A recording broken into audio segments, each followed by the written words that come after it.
and it is abrasive wheels.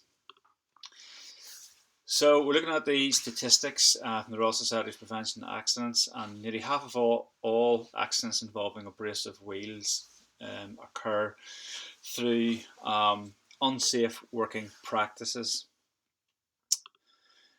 So what is an abrasive wheel? It's a wheel made up of various particles stuck together with various substances that allows you to perform various tasks such as cutting and grinding. So if we look at other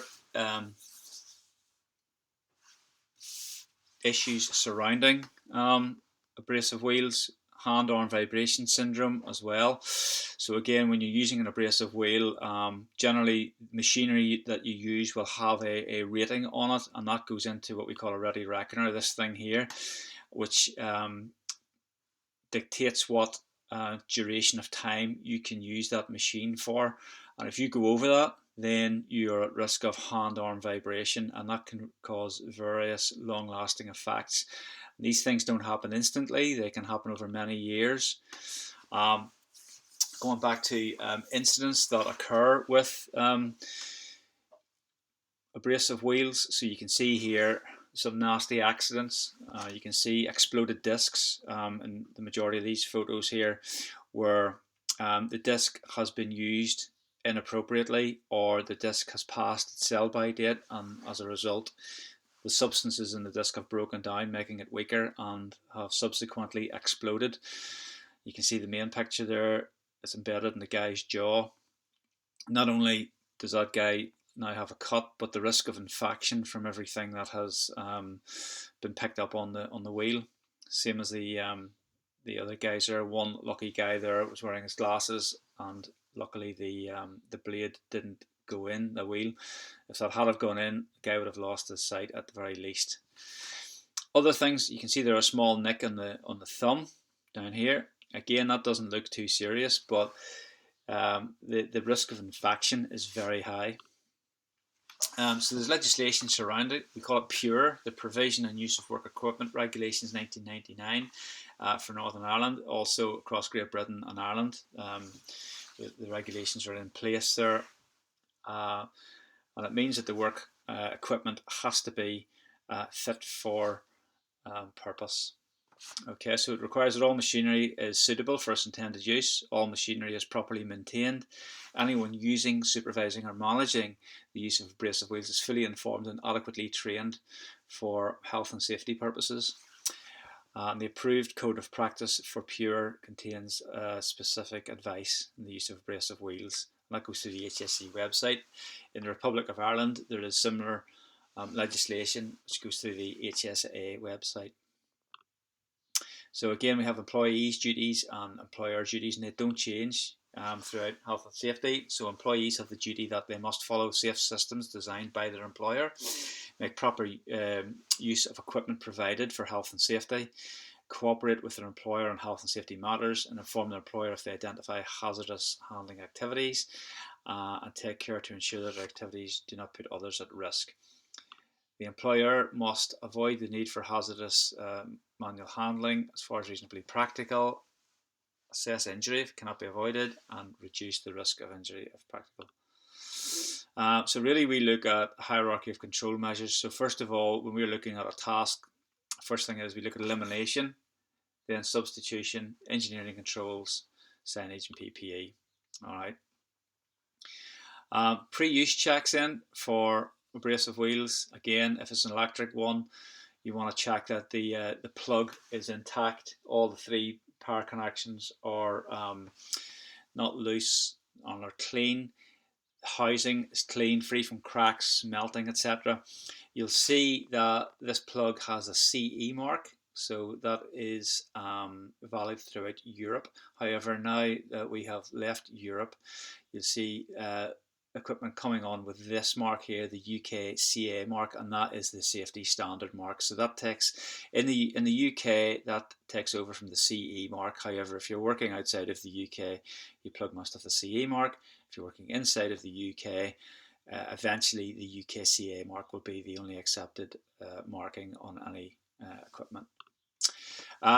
Also, in your pre-use check, you must have your equipment PAT tested. So if it is using mains electricity, it must have a green label on it. And of course, you have to make sure that the test is still in date. Generally speaking, that's once every 6 months. However, some contractors insist that you have it more frequently. If it is past that date, then it cannot be used. One exemption is if you're using battery powered tools, then they do not need to have a PAT test. But if you're using electrically powered, as in mains, then you must have a PAT test on it. And again, certainly if it's red, you don't use it at all. You quarantine it. Again, you're checking on the cable for any breakages or exposed cable here. So even though you've got the inner exposed, it's still insulated. However, that is not acceptable to use that piece of machinery. Here, slightly worse, it's been pinched and there's bare cable showing. Definitely non-use. Again, that needs to be taken out of the picture and quarantined. When you're checking your abrasive wheels, first of all, you need to be checking not only the plug on the lead, but the boot as it comes in to make sure it's free from wear. Any air vents are not being obstructed. The casing of the machinery is intact. Again, doesn't have any cracks, hasn't any openings, isn't melted. All the controls function correctly. Any screws, they're not missing, they're all properly screwed in. Your locking switch works properly. Your handle is fitted, so either left or right-handed, depending on which way you prefer to use it. Your guard must not be tampered with. It is illegal to tamper with guards, okay, and it is illegal to remove your guard. However, you can move it to different places around the wheel. And then your wheel is fit for purpose. It is the correct wheel for the job. It is still in date, and it is correctly mounted to your grinder. You will see various blades, so it's not a one size fits all, various blades for various types of task.